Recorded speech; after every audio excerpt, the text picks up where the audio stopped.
하나님의 말씀 한 구절 볼게요. 신명기 18장 22절입니다.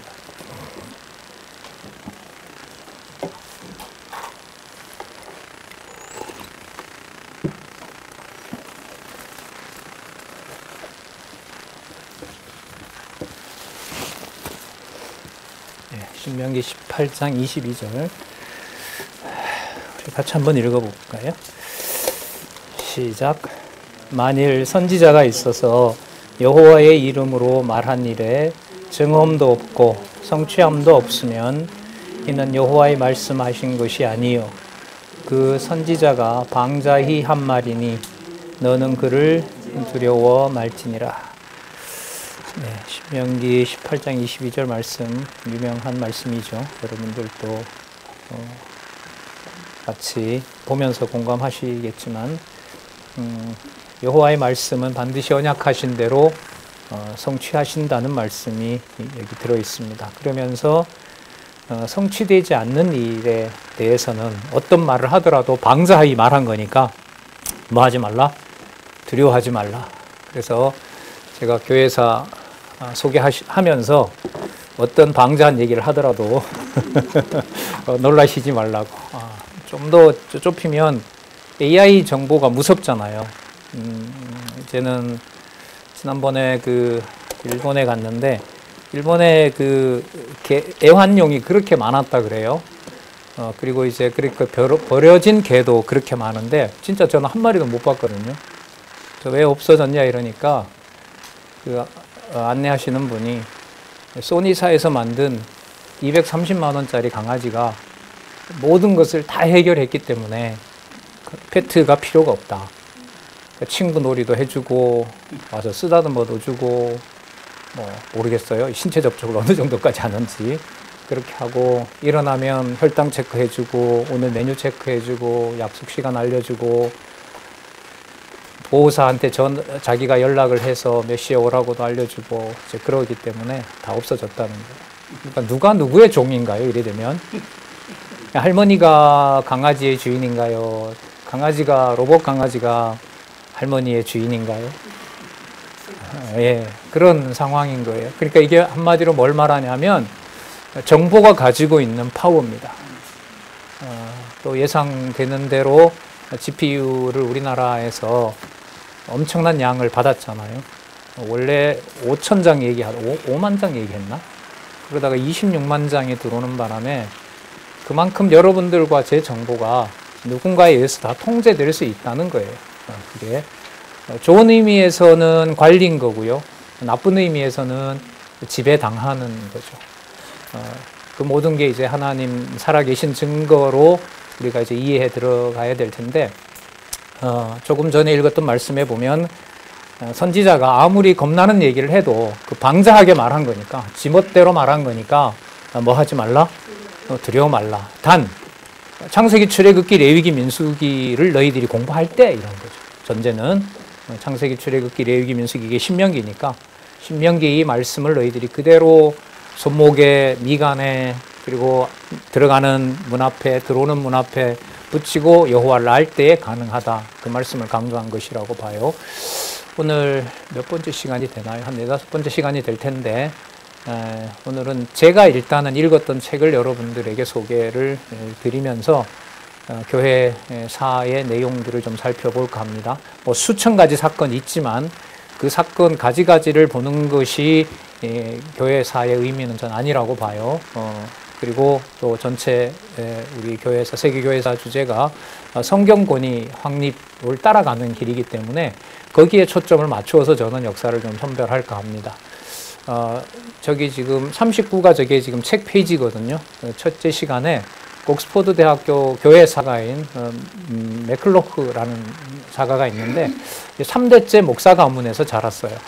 그러면서 성경과 함께 늘 자랐다고 해요. 자기 말로는. 그런데 이제 대학에 들어가서 도대체 이 기독교가 뭐냐. 그래서 기독교라는 말을 쓰지 않고 결국은 하나님 계시나 이런 말들을 별로 좋아하지 않아요. 여호와 계시 이런 말. 서양인들에게 제일 민감한 말이 뭐냐면요. 이성 이러면 그냥 편안하게들 들어요. 근데 이성의 반대말이 뭐냐 하면 계시예요. 그러니까 이성은 그러면 누구의 이성? 인간이 보편적으로 다 받아들이는 성질, 능력, 그걸 이성. 그 다음에 모든 것을 하나님에게 종속시킬 때 쓰는 용어, 그게 뭐죠? 계시. 그 계시가 있어야 은혜가 되거든요. 당신이 보여줘야 우리가 받잖아요. 그래서 유럽인들에게, 지성인들에게 가장 많이 이제 반감을 일으키는 개념이 계시라는 개념인 거죠. 자, 그 개념을 이 교회 사가는 받아들일 수가 없어요. 받아들이지 않는다라고 처음부터 얘기를 하고 있고, 그건 이제 다음에 직접적인 그 말을 이제 들어볼 텐데요. 다음 시간쯤에. 지금 우리가 살펴보는 것은 그래도 예수님 가신 다음에 초대 이른바 교회사, 그 부분을 일단은 좀 살펴보려고 합니다. 그리고 그 시대는 이제 교부 시대, 그 다음에 중세 시대, 근대 시대, 또 현대, 이렇게 좀 인위적이긴 합니다.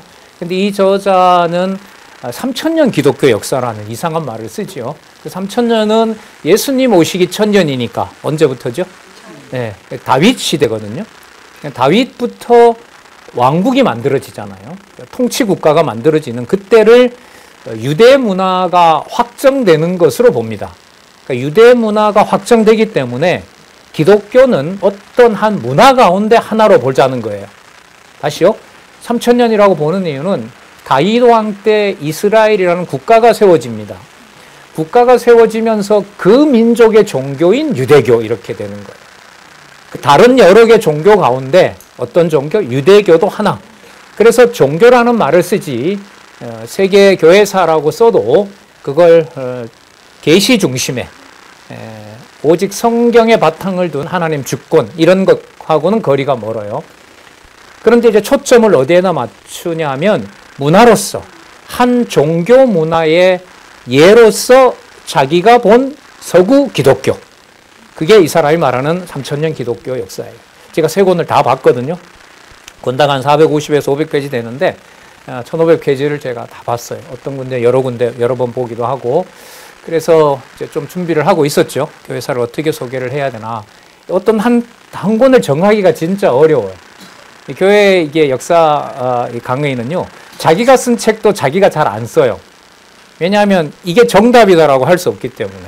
그래서 저도 이제 똑같은 이제 문제에 직면하고, 단지 이제 방향이 성경 신학, 성경을 하나님의 말씀으로 확정한 그 역사에 초점을 맞추어서 살았고 운동력 있는 말씀이 그 시대마다 어떻게 진리를 분별하도록 하고 혼돈스럽게 하고 또 경이로운 일을 역사적으로 일어나도록 해서 너무 경악스러워서 사람들이 하나님을 안 믿게 된 건지.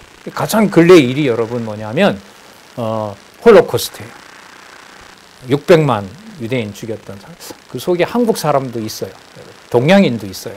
정체불명의 동양인인데 중국인인지, 제가 그때 독일에 그 대학원 다닐 때 갔을 때 그 포로 수능서에 가니까 여러 기록 중에 아시아인들을 이렇게 분류를 해놨는데 뭐 한국 사람이라고 추정돼요. 어쨌든 아시아인도 들어갑니다. 어쨌든 그런 역사들이 일어나고, 우리나라로 보면은 6.25 전쟁이었죠. 근래에는. 그리고 뭐 90년대 발칸반도에 일어났던 사건, 이번에 여러분 우크라이나에도 많이 죽었죠. 만 단위잖아요. 몇만 단위일걸요 아마. 더 되는 것 같은데, 어쨌든 그런 사건들이 있을 때 세계는 이제 요동칩니다. 뭐 가까이 여러분 문제 있었던 거, 캄보디아에 3명 중에 1명을 다 죽이잖아요. 글자 아는 사람은 다 죽였거든요. 그때 그런 일들 앞에서 신이 어디 있느냐라는 일들이 벌어지죠. 전 그 사건에서 더 나아가서 저 사건이 하나님의 말씀하고 무슨 상관이 뭐냐, 그건 단답이 어려워요. 중간에 사실들을 제시를 해야 되기 때문에 각 교회사의 역사, 그렇게 고민을 하다가 한 달 전에 왔던 그 미얀마 선교사님이 200년, 우리보다가 50년 앞서요. 우리보다 50년 앞서는 미얀마 교회가 어떻게 서게 됐는지. 여러분 혹시 책 읽어보셨어요? 읽어보셨죠?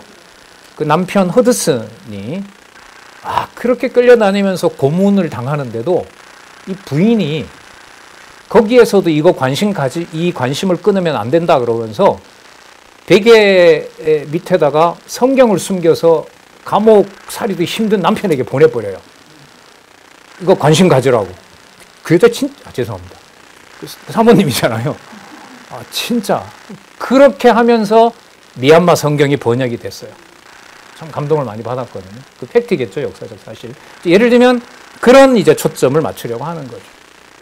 2018년에 우리 주말 대안학교 학생들하고 저기 군산 앞바다에 가서 그 우리나라에 들어오는 두 개신교 있었잖아요. 북장로교와 감리교. 그 감리교는 아펜젤러가 들어오는데 아펜젤러가 그 이수정 그 우리 지난번에 봤었잖아요. 이수정 그분이 번역한 걸 가지고 군산 앞바다에서 이제 군산 목포인가요? 거기서 싣고 인천에 갖다 주려고 가다가 군산 앞바다에서 난파돼서 책도 잃어버리고 그 아펜젤로도 거기서 결국은 순교라 그래야 되겠죠. 어쨌든 거기서 죽게 되거든요. 이제 그런 역사에 이제 초점을 좀 맞추려고 합니다. 성격은. 자, 그리고 지난 시간에 이어서 교회사를 어떻게 이제 정리를 하는지, 그리고 이 사람도 비판하고 저도 이제 문제 의식을 가지고 있는 서구 중심의 세계 교회사, 이거는 좀 문제가 있다. 저도 생각을 해요. 근데 끼친 영향이 커요. 그 얘기를 좀 이번 시간에 시작하는 걸로 하도록 하겠습니다. 여기 보시면은 주제가 로마 주교의 교회 지배권. 저 로마 주교의 배경은요, 여러분 로마서를 보시면 돼요. 로마서에 보면 그 본문 전체가 기독교인들과 이방 기독교인들과 그 로마가 이방이죠. 로마에 있는 기독교인들과 유대인 기독교인들의 사이가 좋을까요? 좋지 않을까요? 좋지 않아요. 그 내용에 보면 아마 예수님을 죽인 유대인들에 대해서 로마 교회 내에서도 질타를 해요. 그래서 그 편지 그 말씀 9장 10장에 보면 원둥지도 하나님 그렇게 잘라버리는데 원둥지로 돌아가야 되기 때문에 그 가지가 그렇게 교만하게 굴면 안 된다. 그래서 유대인들을 정죄하지 말라. 그러면서 그 16장에 가면 한 40여 개의 가정교회를 소개하죠. 그 가정교회 소개 보면 왕족도 있고 노예도 있고 자유인도 있고 유대인도 있고 뭐 그리스 헬라 사람들도 있고, 그래서 거기 그 로마서 16장에 나타난 그 40여 개의 구체적인 인물들과 그 가정교회는 사도행전과 바로 연결이 되는 거죠. 그러면서 유럽을 중심으로 이제 교회가 서는 걸 여러분도 확인할 수 있습니다. 그런데 현실적으로 보면 그 계급들이, 각각의 그 층들이 서로 조화롭게 잘 지내는 게 아니라 갈등 상황인 거죠. 자, 이때 갈등 상황을 결국은 누가 나중에 봉합을 하게 되냐면 로마 주교. 그리고 그 주교가 나중에 교황이 되거든요. 교황. 일대 교황이 누구냐면 베드로. 조작하는 거죠. 베드로가 되고 이제 2대, 3대로 이어지면서 로마 주교가 결국은 저기 보시면 로마 주교의 절대적 지배권이 행사가 됩니다. 저 권력이 나중에 476년인가요? 476년 5세기 말에 서로마가 망합니다. 지금 이탈리아 로마가 망해요. 망하면서 서로마 제국은 망하는데 거기에 들어왔던 그 반달족이라든지 그다음에 그 전에 왔었던 그 이름을 잃어버렸는데 뭐 중국 사람이라고도 하기도 하고 한국 사람이라고도 하는데 한족이라고도 얘기를 하는데 어쨌든 로마의 문화를 건드리질 않아요. 그러다 보니 어떤 일이 벌어지냐면 로마의 그 귀족들, 왕족들이 기독교인으로 전부 다 직을 옮깁니다. 기독교로 와요. 기독교 자체를 탄압하진 않으니까 기독교를 탄압하지 않습니다. 그러다 보니 로마에 가지고 있던 모든 풍습들이 무슨 문화로 자리 잡냐면 기독교 문화로 자리 잡아요. 그러니까 뭐 이건 제 얘기가 아니고 이제 문헌들을 보면서 이제 한 건데 1월부터 12월 25일까지 뭐 성탄절은 물론이고요. 그 안에 모든 절기들이 로마에 이미 다 있었던 거예요. 거의 대부분 있었어요. 뭐 성모 마리아부터 시작해서 모든 그 숭배하던 절기들을 기독교 절기로 만들면서 그러면 그걸 실제로 누리는 로마 주교의 계급들은 그러면 일반인들일까요? 귀족이나 왕족 출신일까요? 귀족이나 왕족 출신인 거예요. 그게 중세까지 계속 이어져요. 그러니까 정만 옮긴 거죠. 그게 언제 이제 더 확고해지냐면 330년에 밀라노 칙령에 의해서 기독교를 허용하고요. 그리고 50년 후가 되면 387년에 기독교를 국교로 정해버립니다. 동서에서 다 정합니다. 그런데 동서에서 정할 때 교권의 힘은 어디에 더 있었냐면 탄압을 이겨냈던 서로마에 더 있었어요. 그래서 콘스탄티노플이나 예루살렘에 있는 대주교, 당시에 5명이 있었는데 그 주교들의 입김보다가 어디에 있는 주교의 감독이라고 하고 주교라. 감독의 그 권위가 컸겠어요? 그렇죠. 서쪽에 있는 로마. 그걸 여러분 라틴 문화라 그러고요. 라틴 제국이라 그럽니다. 왜냐하면 공식 언어를 라틴어로 바꿔버립니다. 그리고 라틴어로 바뀐 전통이 종교개혁 시대까지 1000년 이상 지배하기 때문에 라틴 문화다. 이렇게 얘기를 하기도 합니다. 그렇게 흘러가요. 자, 그래서 정리를 좀 하면은요. 로마 주교의 절대적 지배권을 행사하게 되고, 그러니까 저 기간에는 이제 어떤 공로가 있었냐면, 요한계시록을 쓰고 난 다음에 100여 년 경우가 되잖아요. 100년, 그 다음에 200년, 300년. 200년 동안에 313년에 밀라노 칙령이니까 200년 동안에 엄청난 박해가 생깁니다. 우리 과거에 어른들은 20년 전에 그 지하 그 무덤 뭐라 그러냐면 카타콤이라 그러죠. 카타콤이 어떤 거는 뭐 15층, 20층까지 내려간다고 그러거든요. 그게 전부 다 기독교인 무덤은 아니라고 해요. 하지만 대부분의 그 유골들이 바로 기독교인들의 무덤이었고, 그 기간에 견뎌냈기 때문에 로마 교회가 입김이 셀 수밖에 없어요. 그 많은 박해 속에서 그걸 견뎠기 때문에. 그러면서 밀라노 칙령이 있은 다음에 사회가 또 대혼란에 들어가죠. 왜냐하면 기독교인을 박해했던 자들이 로마뿐만 아니라 누구도 박해를 했을까요? 유대인들도 같이 박해를 했어요. 기독교를. 여러분 사도행전에 보면 나오잖아요. 여러분 예수님을 누구 세력이 같이 죽이냐면 빌라도와 로마 군인과 유대인이 같이 죽이잖아요. 그러니까 기독교인을 탄압했던 이제 두 세력은 크게 이제 짐승 권력하고 로마 권력하고 그 다음에 유대인인 거예요. 근데 이게 박해 기간에 살아남았다가 기독교가 허용이 됐어요. 그럼 누가 권력을 잡게 될까요? 누가 권력을 잡게 될까요? 이제까지 탄압을 견뎠고 순수한 것을 지키던 이 사람들이 힘을 더 얻게 되는 거죠. 그리고 그 사람들을 등에 업고 로마의 주교가 되는 거예요.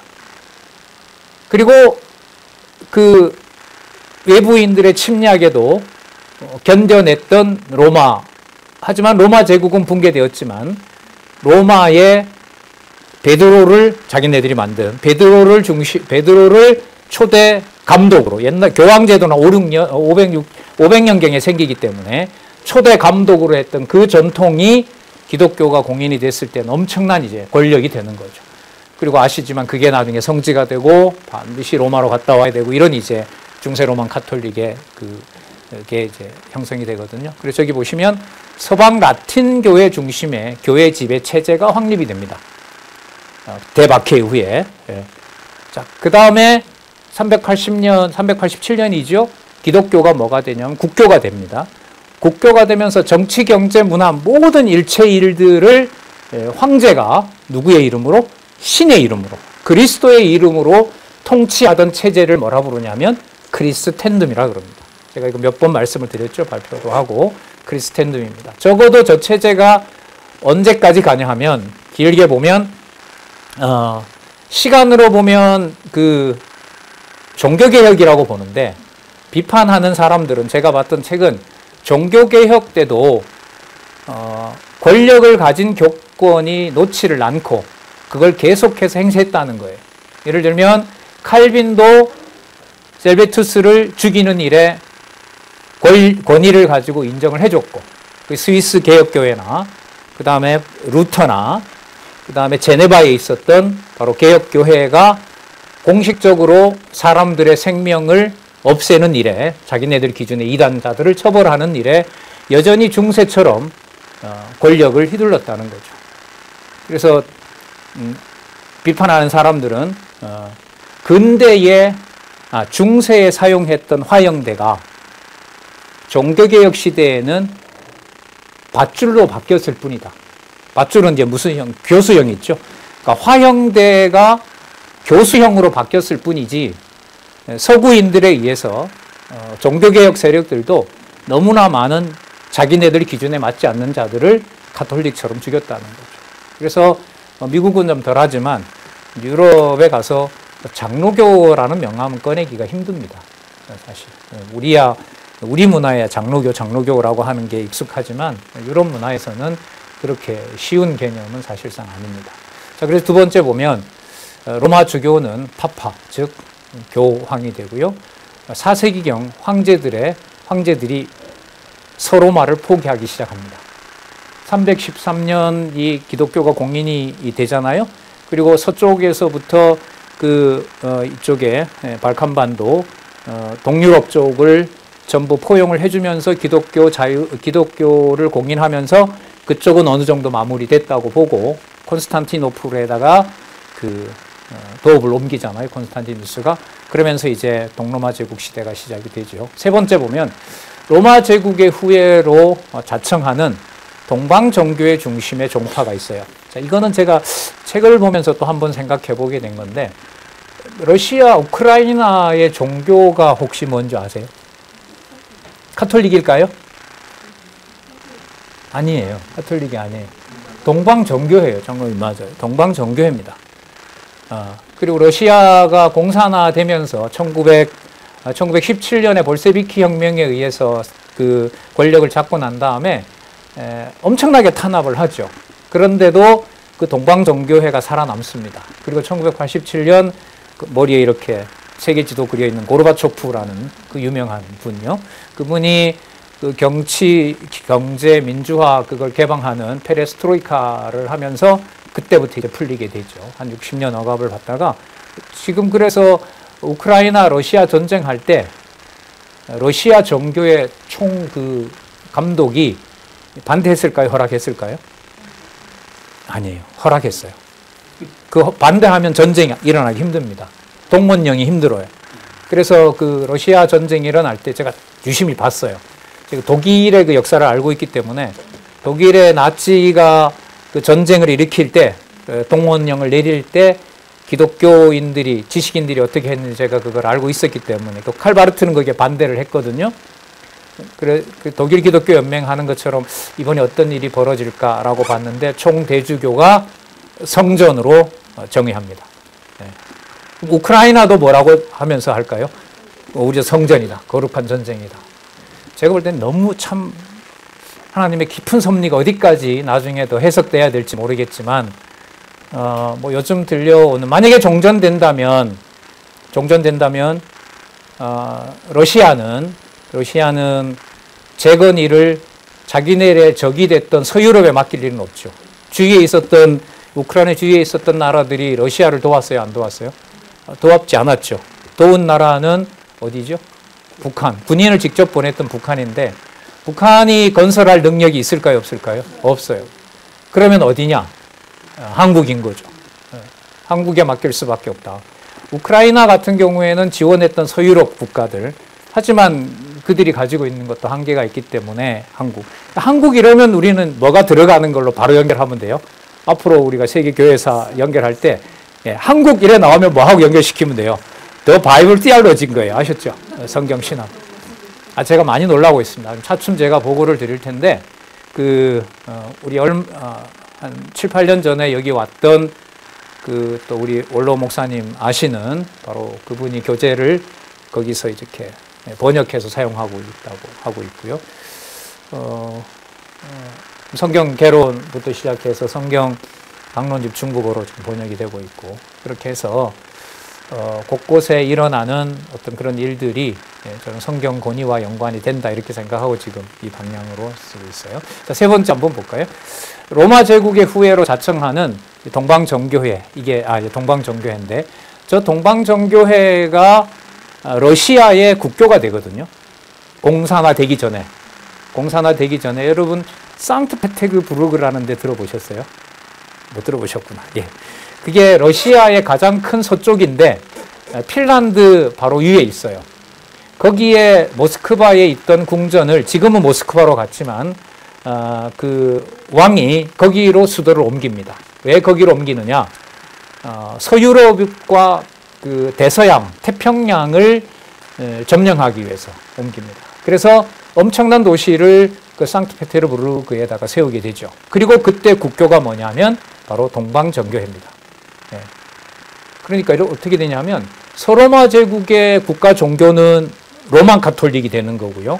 그로부터 380년이 만약에 국교가 됐다고 한다면은 그로부터 1400년경이 지났을 때 가톨릭과 유사한 동방정교회가 국가 종교로 된 경우는 어느 나라요?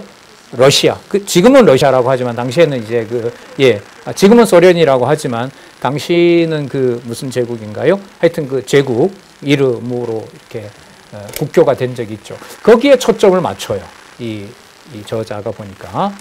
자, 거기는 보시면 그리스어를 사용하고요. 그리스어를 사용하기 때문에 로만 카톨릭은 라틴어를 썼어요. 라틴어로 성경을 번역했고 라틴어로 교육을 했고 하지만 라틴어를 일반인들이 배울 수 없게 했고 그러니까 문헌을 못 읽는 거죠. 그러니까 종교적으로 정치적으로 라틴어. 여러분 대문자 소문자 들어보셨죠? 예. 여러분 처음에 성경 기록과 라틴어 번역은 대문자였을까요? 소문자였을까요? 소문자 다음에 대문자가 나왔을까요? 대문자 다음에 소문자가 나왔을까요? 대문자였어요. 소문자가 없었어요, 원래. 대문자가 유일하게 있었어요. 그런데 필사자들이 너무 힘들고 또 붙여놓으니까 읽기도 힘든 거예요. 그래서 중세시대에 필사자인 수도사들이 필기체를 소문자로 만들기 시작했어요. 그래서 여러분 지금 영어 보면 영어 문장 시작할 때는 반드시 뭘 써야 돼요? 아시죠? 그게 대문자인 거고요. 그 다음에 대문자 권위는 신성이 돼요. 그래서 여러분 더 바이블 그럴 때 그 바이블이 소문자일까요? 대문자일까요? 대표적인 거예요. 또 기분 나쁜 것도 있죠. 더 마더 이러면 누구를 말할까요? 마리아를 말해요. 그때 소문자 쓰면 안 돼요. 예, 대문자 써야 돼요. 예. 그래서 대문자가 언어 자체에다가 뭘 담아 놓은 거냐면 권위를 담아 놓게 돼요. 그러면 저기 동방정교회가 그리스어를 사용하기 때문에 라틴어를 사용한 것보다 성경 권위에 대해서는 같은 그리스어를 쓰는 동방정교회가 목소리가 어떨까요? 더 크죠. 다 어떻게 보면 인간적으로 정치적 의도가 있는 거예요. 저게. 한글은 대문자 소문자가 없죠. 한자 문화권에는 대문자 소문자가 없어요. 그러니까 이게 글자를 대할 때 사람들의 벌써 이 문화라는 게 영향을 줘요. 자, 그건 다음에 또 얘기하고요. 자, 네 번째. 동로마 황제의 천년 통치 하에서 종교를 지배하게 됩니다. 그러니까 동방의 지금 이스탄불에 옮겨져서 더 북쪽으로 나아가서 어디까지 갈 때까지, 러시아에 갈 때까지. 이것도 참 신비한 거예요.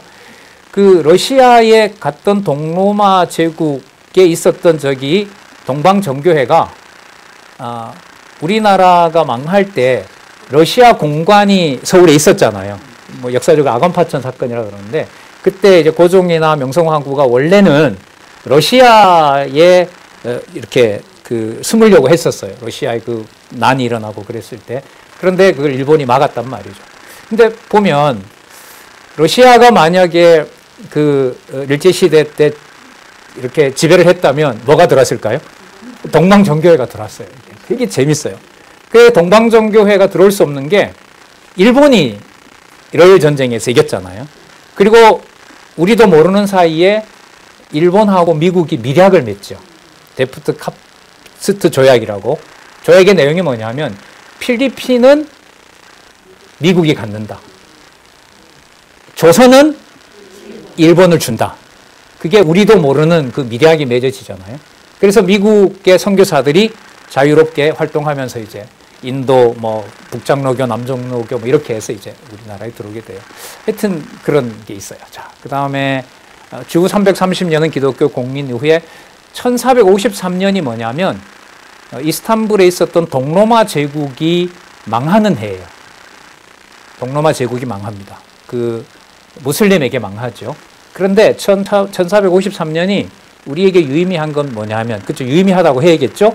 1453년에 콘스탄티노플 이 동로마 제국이 망하면서 인원이 반으로 갈라져요. 한쪽은 다시 어디로 오냐 하면 다시 서로마로 피진을 합니다. 당시는 서로마보다가 더 경제적으로 안정되고 부유했던 데가 어디냐면 베니스예요. 베니스로 상당수가 옵니다. 그 다음에 서로마 제국으로 와서 서로마 제국 카톨릭의 문화를 이끌어가게 돼요. 거기 있던 1000년 동안 연구해 놓은 기독교 문헌들, 그 다음에 여러 가지 그 역사라든지 과학 기술들, 그걸 가지고 라틴 이 로마로 옵니다. 또 한 부류는 어디로 갔을까요? 동쪽으로 도망을 가게 돼요. 그 터키에서 여러분 도망을 가게 되면 끝까지 가면 어디냐면 시베리아예요. 어디로 간 거죠? 소련으로 가게 된 거죠. 지금 말하는 러시아로 가게 된 거예요. 그럼 러시아에 가면 이 사람들이 가지고 있던 그 문헌들이나 그런 어떤 교리라든지 이런 것들이 그 러시아 정교회를 만드는 일에 그 큰 영향을 미치게 되는 거죠.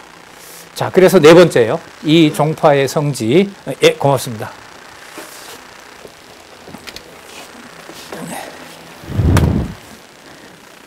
네. 이 종파의 성지가 바로 비잔티움이고요. 콘스탄티노플입니다. 오잖아요. 현재 이스탄불이라고 할 수가 있습니다. 자, 그럼 5번에 보시면 터키인들에게 붕괴를 당한 후에 북유럽 연방의 다양한 신도들에 의해서 여러분들 정교회라고 들어보셨죠? 그 러시아 정교회 혹은 그냥 정교회, 이스턴 올소독스 처치, 올소독스 처치라고 보통 말을 하죠. 저 올소독스 처치가 동로마 제국이 망하면서 러시아 정교회로 발전합니다. 그래서 아까 얘기했던 그 고르바초프에 의해서 러시아가 개방이 되면서 우리나라의 선교사들이 자유롭게 들어가죠. 그리고 여러분 아시는 것처럼 러시아가 공산화됐을 때 동유럽 국가들, 탄자 들어간 데들, 그런데 전부 공용어가 뭐였을까요? 공산 국가인 러시아의 지배를 당했기 때문에 러시아어죠. 그러니까 그 동로마 제국에서 간 러시아 쪽에 지금도 공용어가 뭐냐 하면 러시아어입니다. 러시아어예요. 그러니까 거기 선교사역을 시작하려면 러시아어를 꼭 배워야 되죠. 자, 그래서 러시아의 정교회로 그렇게 발전하게 됩니다. 그러면서 서로마 제국의 로만 카톨릭도 그 교세를 결국은 잃어버리게 됐고, 동로마로 갔다 로마가 망하고 러시아 정교회는 공산국가에 의해서 엄청나게 죽죠. 사실 굉장히 많이 죽습니다. 그 볼셰비키에 의해서 그 혁명 이후에 스탈린에 의해서 얼마나 뭐 처참하게 죽는지 모릅니다. 그때 일제시대 때 갔던 우리나라 많은 사람들도 이쪽 연해주에 있다가 서쪽으로 다 쫓김을 당하죠. 그래서 지금 특징이 선교사들 얘기를 들어보면 역마다 그 코리아 까레스키, 까레스키라고 그러죠. 까레스키들이 역마다 있고 이슬람 국가가 아닌 데는 지금 거의 다 그 교회가 허락이 되고 있고요.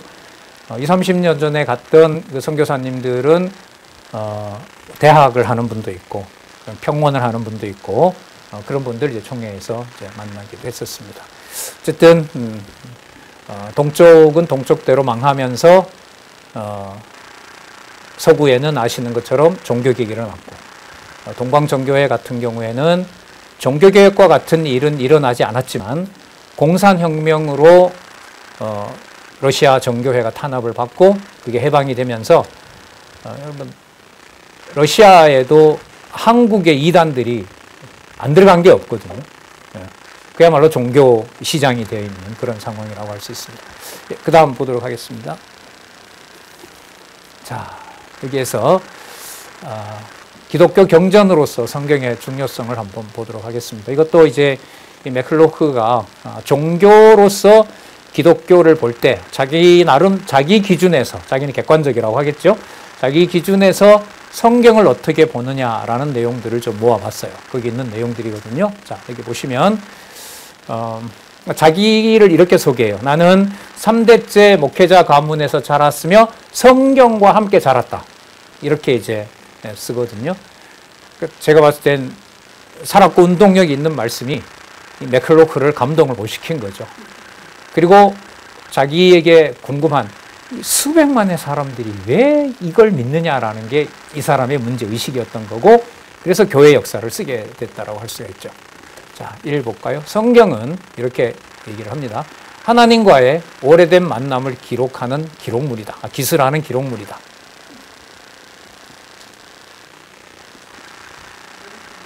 맞아요? 틀려요? 네?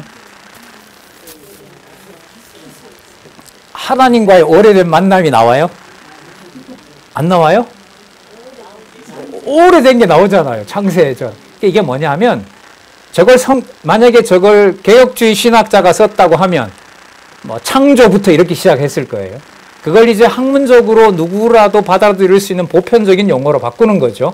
그러다 보니 이제 뭐라고 얘기를 하냐면, 하나님과의 오래된 만남. 그러면 그 역사의 중심에는 어디가 있을까요? 이스라엘 민족이 있는 거예요.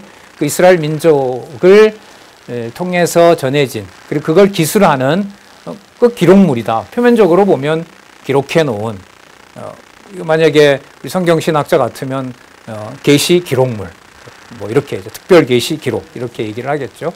자, 그 다음에 2번 보면 유대 및 기독교 전통은, 유대 및 기독교 전통은 기독교는 어디에서 나왔다고 할까요? 유대교에서. 하지만 같다고 볼까요? 다르게 볼까요? 다르게 봅니다. 그 분기점을 서양에서는 여러분 뭐로 보냐면 280년경에 있었던 구약 성경을 헬라어로, 히브리어 구약 성경을 당시에 공용어였던 헬라어로 바꾼 70인역이에요. 70명의 유대인 랍비들이 번역을 했다고 해서 70인역이라고 부릅니다. 자, 그게 항상 쫓아다녀요. 근데 그 70인역에 보면 원문은 어디 원문이냐면 히브리 구약 성경이에요. 그런데 번역을 해놓은 책을 보면 원문 그대로 했을까요? 변형을 조금씩 시킬까요? 변형을 시킵니다. 아주 변형을 시켜요. 그래서 70인역은 그래서 그렇게도 얘기합니다. 예수님께서 보신 구약 성경이 히브리어 원문이었을까? 아니면 70인역이었을까? 몰라요. 싸웁니다. 봤다 못 봤다라고 싸웁니다. 근데 순서로 보면 모세의 율법과 시편과 선지자의 그 순서는 70인역이에요. 누가복음에 있는 순서는. 그러면 누가복음은 유대인, 그리스 의사인 누가가 썼거든요. 그러니까 누가는 뭘 봤을 것이다. 70인역을 봤기 때문에 누가복음 24장 44절에 모세의 글과 그다음 시편과 선지 그렇게 얘기를 했다. 그러나 예수님이 이걸 봤다고는 할 수가 없다. 근데 그 성경 본문에 보면 누가 그걸 그렇게 가르쳤다고 나와요? 예수께서 승천하시기 전에 그렇게 나오거든요. 이런 게 이제 문헌학적인 이제 연구 주제가 될지 거기에 또 이론들이 있는 거예요. 자, 2번에 계속 볼게요. 유대 및 기독교 전통은 하나님이 인류와 인격적 관계를 맺으시면서 동시에 일체의 이름과 특성화를 초월하신 존재를 가리킨다. 존재를 기록한다. 저기서 인격적이라는 것하고요, 초월적이라고 하는 것은 모순인 거예요. 무슨 뜻이냐면 아담을 만드시고 하나님께서 아담에게 나타나셨죠. 나중에 하와에게도 나타나죠. 그리고 사단에게도 나타나잖아요. 하나님께서 노아에게도 나타나죠. 모세에게도 나타나죠. 엄청나게 많이 나타나셔서 하나님의 택한 백성들하고 대화하시잖아요.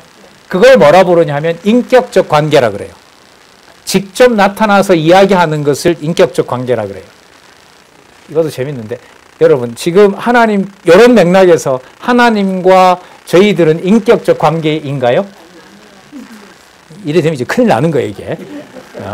모든 종교는 다 인격적 관계라고 하는데 여기서 이제 성령 이게 복잡해집니다. 성령을 설명을 해야 돼요. 여러분들과 제가 인간 대 인간으로 격식을 차리면서 대화하고 서로 주고받고 감정까지 서로 공유할 때 이 관계를 뭐라 부르냐면 인격적이라 하거든요. 근데 그 인격적인 관계가 우리 안에 성령께서 내주하신다는 거잖아요. 그러면 누구와의 관계가 누구와의 인격적 관계가 된다는 거예요? 성도 간의 관계가 누구와? 하나님과의 인격적 관계가 된다는 거예요. 근데 이런 구도를 일반 철학이나 일반 종교학에서는 그대로 예스라고 할까요? 안 하죠. 그런 게 어디 있느냐. 인간이 주고받는 말인데 거기 무슨 신과 인격적 관계가 있느냐. 자, 일단 저거 설명할게요.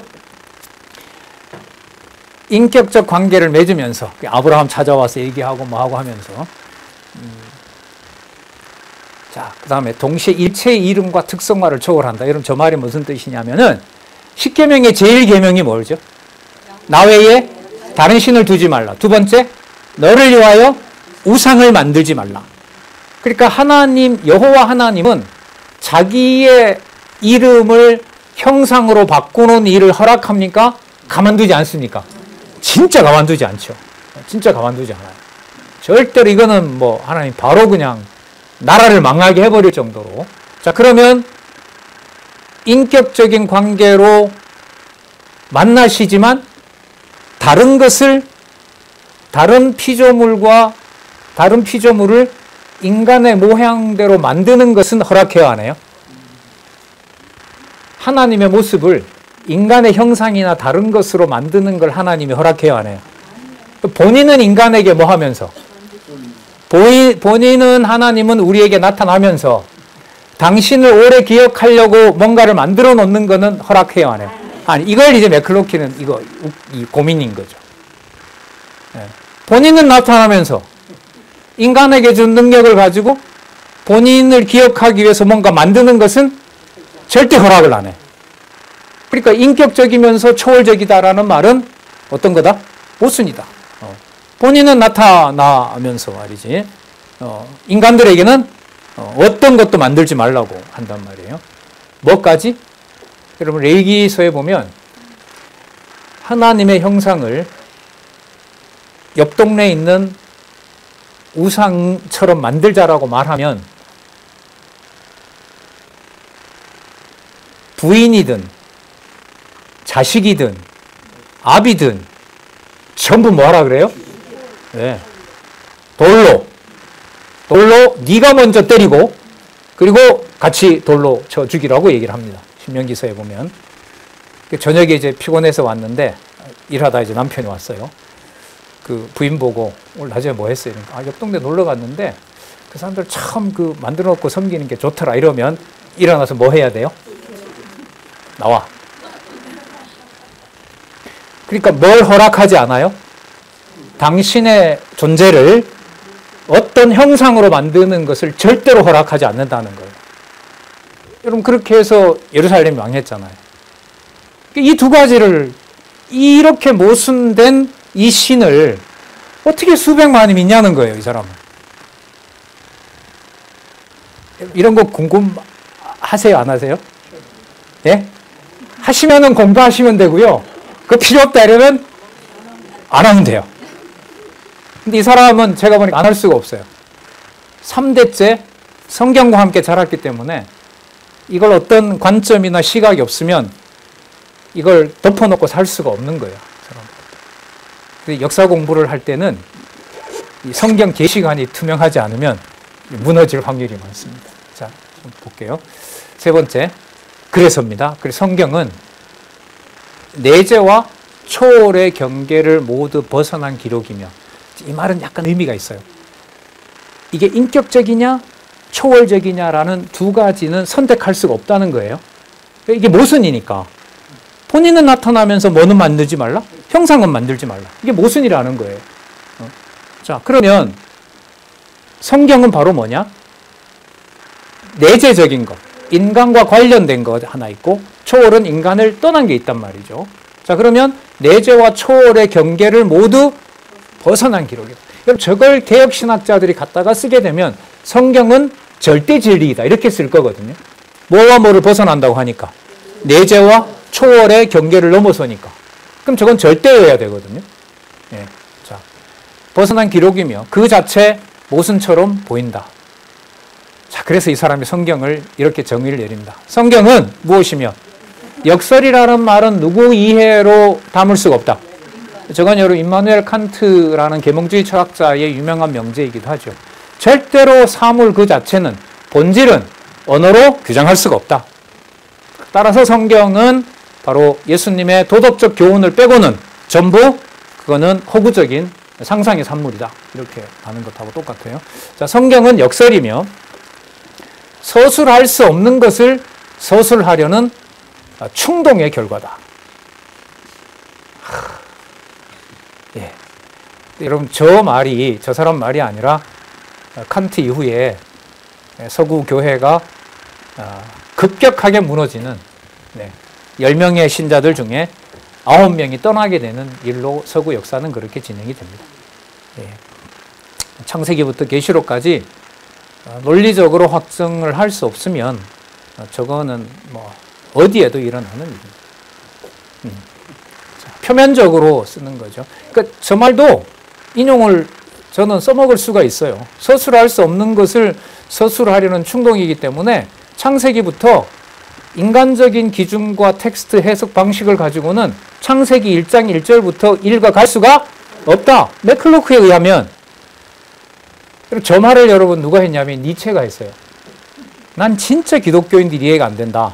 나도 어려서부터 성경을 배웠지만 한 장 한 장을 넘기는 게 그게 얼마나 힘든데 그렇게 성경을 읽는다고 줄줄 읽어 나가느냐. 첫 장에 하나님이 천지 창조를 했는데 사단도 같이 만들었다는 얘기가 이해가 되냐 그게? 선이면 선이고 악이면 악일 텐데. 그래서 성경을 순서대로 읽으면서 진리라고 말하는 자들을 나는 도저히 믿을 수가 없다. 대학 가서 이제 다 무너지죠, 니체도. 자, 그러면서 이 얘기를 해요. 디모데후서 3장 16절. 무슨 말씀인지 아시죠? 오직 성경은 하나님의 감동으로 기록되어 있는 것으로. 자, 너무나 잘 알겠죠, 이 사람도. 디모데후서 3장 16절은 성경이 어떤 기록인지 그 모든 해답을 가지고 있다. 그러면 앞에 뭐라 그랬냐면 내재와 초월의 경계를 모두 벗어난 기록이라고 하는데 그게 보니까 디모데후서 3장 16절에 있다. 여러분 지금 저기 4번까지는 이 사람이 성경을 하나님의 말씀으로 받아들인다는 건가요? 안 받아들인다는 건가요? 받아들인 것 같아잖아.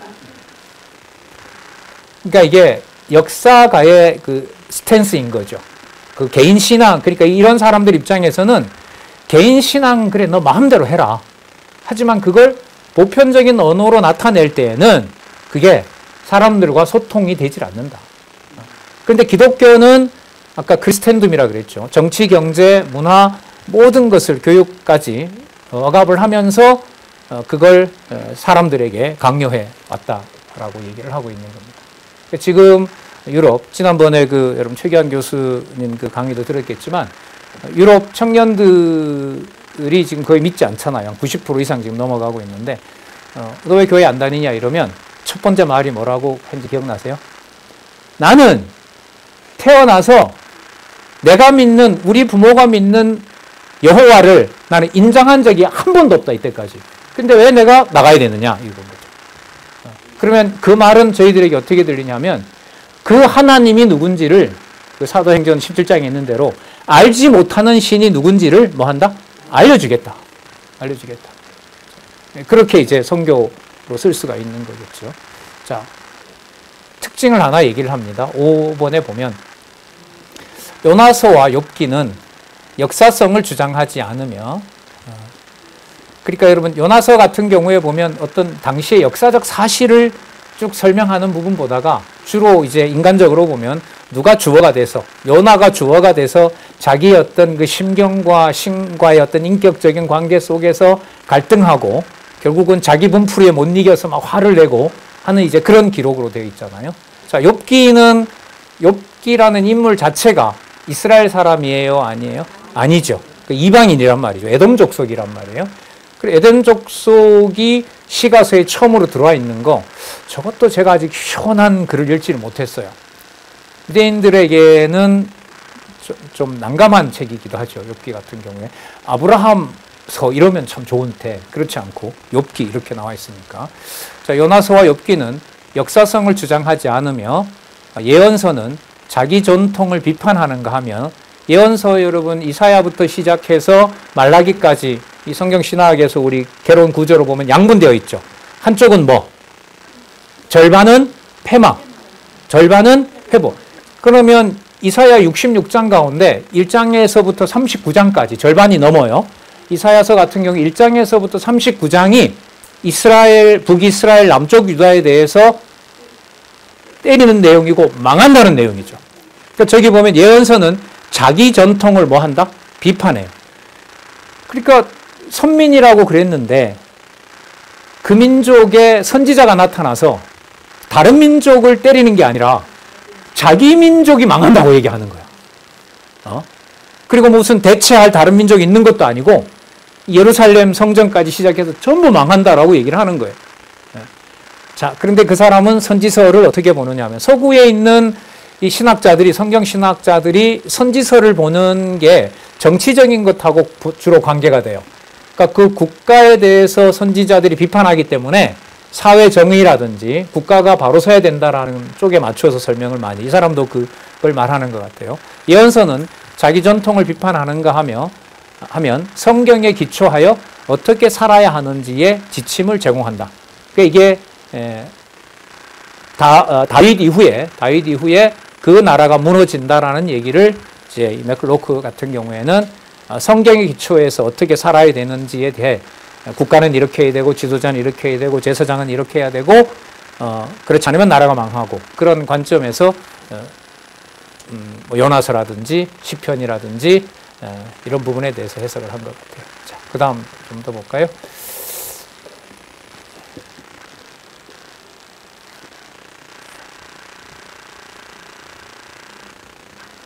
예. 준비는 해왔는데 시간이, 여러분 제가 강의를 안 드렸는데 제가 1시간을 하거든요.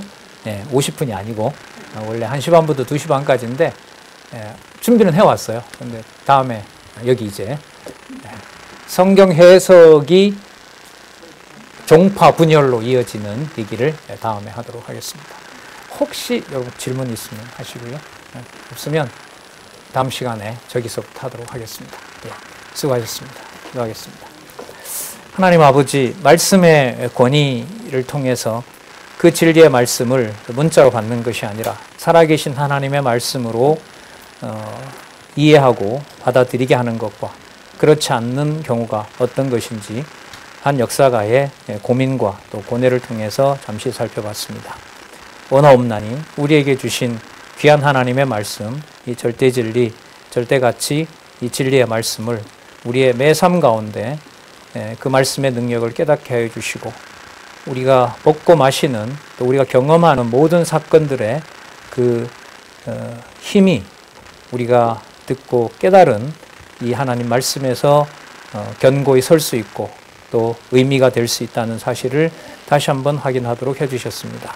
더욱 진리의 말씀 사랑할 수 있도록 우리들 인도해 주시기를 원하오며 예수님의 이름으로 기도드렸습니다. 아멘.